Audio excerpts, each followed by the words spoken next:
Donc maintenant, au niveau programme, donc, je vais aller créer un écran.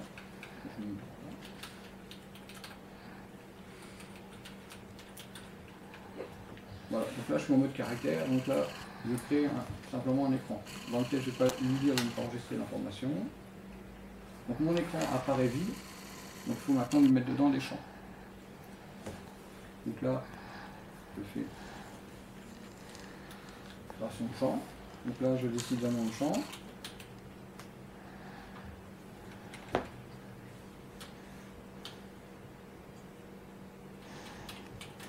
Alors, dans l'application, les congés, c'est tout ce qui est gestion code absence s'appelle cge.code. Donc je garde la même musique derrière.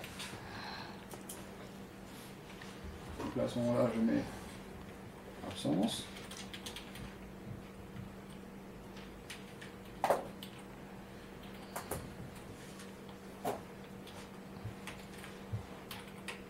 Donc là, je lui dis que c'est une variable de type mémoire de travail en fin de compte.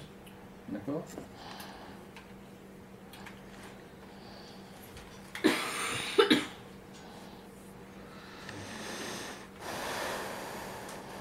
Voilà, et je vais donc mettre le champ dans l'écran. Comme j'ai dit que c'était un champ avec plusieurs valeurs possibles, je vais devoir définir voilà, la valeur possible. Donc là, il va me poser la question de combien de lignes. À ce moment-là, je vous en mets 15. Et là, j'ai 15 lignes possibles pour afficher l'information. En face, je vais mettre le total. Donc mon programme affichera la création du nombre d'absences. Donc si on va sur... pareil, encore un champ.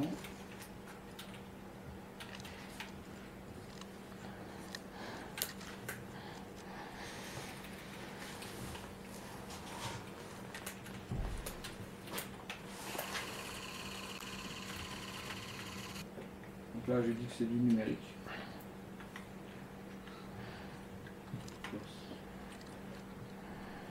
Comme je vais là, numérique, en affichage,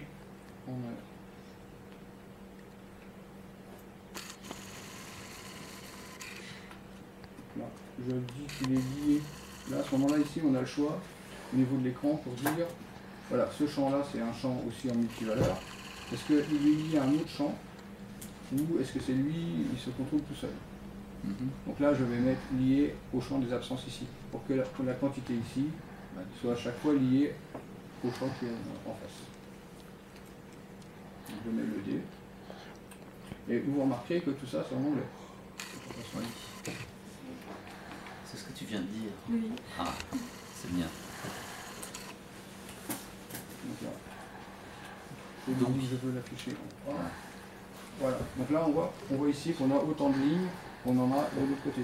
C'est-à-dire que si sur mon champ ici, je décide de dire je ne veux plus en afficher 15, mais 10, le programme va lui-même mettre en forme afficher les 10 à ce moment-là. D'accord? D'accord. Donc là, voilà, ça je vais dire professeur.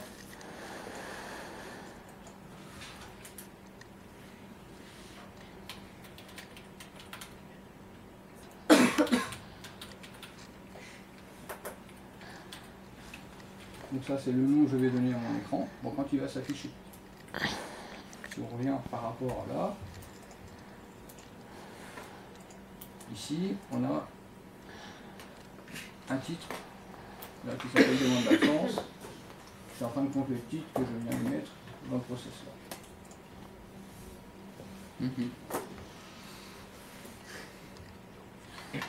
Oui, en fait, on fait ce qu'on veut. On crée toutes les informations. Si je peux saisir le C qui est le congé et dire que c'est 15. Donc là, comme c'est des minutes, ça met 15 minutes. Si je mets une maladie, à ce moment-là, ça sera je sais pas, 30 minutes. Alors ce qu'on peut faire aussi par programme, c'est dire, voilà, ici, au lieu d'afficher les valeurs que je saisis, c'est aller rechercher l'information quelque part, dans la base des types qu'on peut saisir. Donc, là, à ce moment-là, c'est simplement dire au niveau du programme que la sélection, donc le S pour sélection, va aller...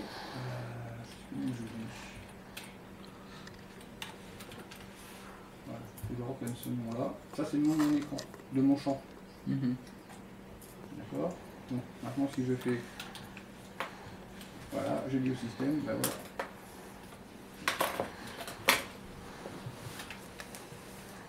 Voilà, donc je viens mettre ici mon champ en mettant S point devant pour la sélection et je vais lui dire d'afficher tous les codes d'absence.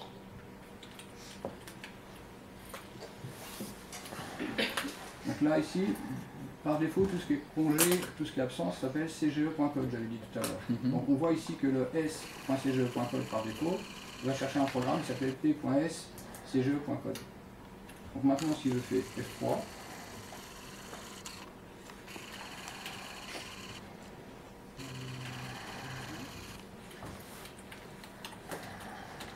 ça marche pas. Ah oui, j'ai laissé le W. Voilà. Donc si je fais F3, il va me chercher tous les codes d'absence qui sont définis dans la base. Donc je peux prendre à ce moment-là un congé parental par exemple. Et vous voyez là ici maintenant, automatiquement, il va chercher le code qui est prédéfini lorsque je fais la sélection. Alors ce qui m'embête, c'est que là par exemple, je ne vois pas à quoi ça correspond. J'ai le numéro 143, ok, mais je ne sais pas à quoi correspond le texte. Donc ce que je peux faire, c'est aller dans l'écran, aller modifier une zone, donc dire bah, la zone maintenant je la passe à 40 caractères. Voilà, et je lui dis d'appeler un programme qui affiche le libellé et le code de l'absence. Donc si je fais un PCGE, on garde la même logique, toujours le PCGE, sauf que là je mets un A, et je lui dis la valeur qui a été saisie. Donc la valeur saisie au niveau programme, ça s'appelle value. Donc maintenant, on voit que mon champ est trop grand, donc il faut déplacer quantité. Donc là, j'appuie sur insert pour décaler quantité. Je fais 2, je réexécute mon programme, je refais la validation, et là, je tape, je fais F3 et je mets, on va prendre déménagement. Oui. Et là, maintenant, j'ai le libellé, on sait que c'est un déménagement. Donc là, on est sur le site où on a la saisie d'une demande d'absence. C'est-à-dire que si je vais ici, là on est sur Internet et on a la même chose. On a la liste des types de demandes de codes absence qui sont posés. D'accord? Donc là, imaginons je décide de poser un déménagement, allez, hop, déménagement. Là, je choisis la date. Je mets l'heure, donc à 8 heures. Je remets ici la date, du 13 du 2, j'avais mis le 14. 17h30. Si je lui dis de me calculer le total des heures, il va me mettre que ça fait 16 heures puisqu'il y a 2 jours. Et c'est la même chose au niveau programme que ce que l'on a ici.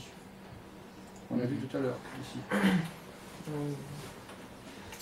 Si je reviens là, bon, c'est pas la même personne parce que là c'est la base réelle sur le web.